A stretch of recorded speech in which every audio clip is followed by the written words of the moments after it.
World War II is often remembered as a clear battle between good and evil.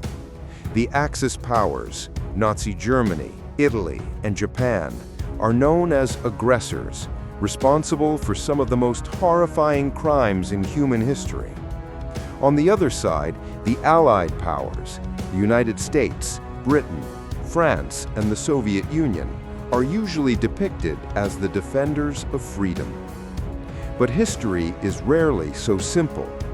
While the Allies played a vital role in defeating fascism, they too engaged in actions that, by modern standards and even by the laws of the time, would qualify as war crimes. This documentary explores the lesser-known, hidden aspects of World War II, the stories that textbooks and mainstream narratives often leave out. On December 7, 1941, the attack on Pearl Harbor catapulted the United States into World War II. Fear and suspicion toward Japanese Americans surged overnight. Accusations of espionage, sabotage, and treason spread, most without any evidence.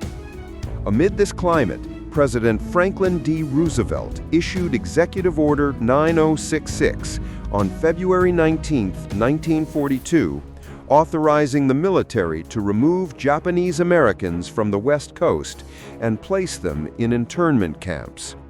Approximately 20,000 people, two-thirds of them U.S. citizens, were uprooted from their homes and sent to remote facilities.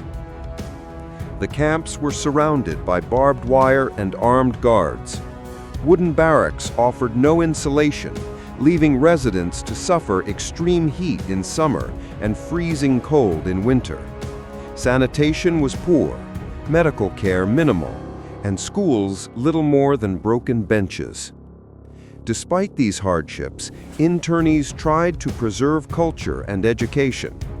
Children were taught by older students, and adults improvised art and sports classes.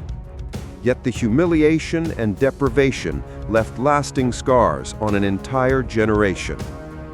Years later, the U.S. government formally apologized and surviving internees received compensation, but no payment could fully restore the lost years, the stolen livelihoods, or the violated dignity.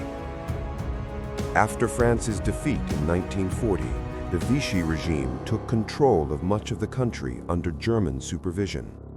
Britain feared that the French fleet, the fourth largest in the world, might fall into German hands and tip the naval balance. On July 3, 1940, the British Navy delivered an ultimatum to the French fleet anchored at Mers-el-Kébir in Algeria. The French refused. That evening, the British opened fire. Over 1,300 French sailors died. Only a single battleship, the Strasbourg, managed to escape. The operation shocked even the British sailors, who had just killed men they had once considered allies. The incident remains a controversial episode in history, illustrating the thin line between military necessity and unnecessary brutality. International law, including the Hague Conventions, clearly required humane treatment of shipwreck survivors. Yet during World War II, these rules were often ignored. One infamous case involved the British submarine HMS Torbay, commanded by Lieutenant Anthony Mers. After sinking Italian ships, Mers ordered machine gun fire on sailors struggling in the water. These men were defenseless, yet their last hope for survival was destroyed. Even after the war, British authorities were shocked by his actions, but no formal trial was held. Mers later received the Victoria Cross for his wartime bravery, highlighting the paradox of courage and cruelty that often coexisted during the war. Other examples include repeated Allied bombings of hospital ships and non-combatant targets, demonstrating that even self-proclaimed defenders of freedom sometimes crossed moral boundaries. The darkest chapters often occurred not on the battlefield, but in the aftermath of occupation. When the Soviet Red Army entered Germany in 1945, widespread revenge and violence broke out. Historians estimate that between 1.5 and 2 million German women were raped, spanning all ages from children to the elderly. French-Moroccan soldiers, known as the Goumiers, committed similar atrocities in Italian villages in 1944, leaving thousands of civilian victims. Even American soldiers were implicated, with documented cases numbering in the thousands. These crimes remained suppressed in official histories for decades, as the Allies were portrayed as liberators. Yet for countless victims, liberation came hand in hand with suffering.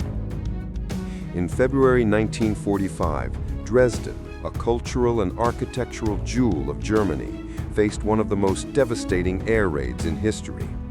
For 3 days, British and American bombers dropped waves of explosives and incendiaries. Firestorms engulfed the city, melting metal, suffocating civilians, and reducing Dresden's historic churches, museums, and libraries to ash. Estimates suggest that between 22,000 and 25,000 civilians perished, women, children, and the elderly alike. Critics argue the attack was unnecessary, a show of force that caused mass civilian death without clear military justification. World War II is often portrayed in black and white terms: Allies versus Axis, freedom versus tyranny. Yet the reality is far more complex. The Allies who fought for liberty also imprisoned citizens, shot survivors, committed sexual violence, and destroyed cities. The Axis committed unspeakable crimes, but moral clarity was not exclusive to one side. History is layered with courage and cruelty, hope and betrayal. War pushes humanity to extremes, erasing the line between heroism and inhumanity. When we remember World War II, we must recognize not only victories, but also the suffering endured by civilians on all sides. Real history is neither a tale of flawless heroes nor pure villains. It is a story of complex human behavior, bravery and atrocity, freedom and oppression. To understand the past fully, we must confront uncomfortable truths. No nation, army, or ideology is entirely innocent. Only by acknowledging both triumphs and errors can we learn to build a more just and humane future.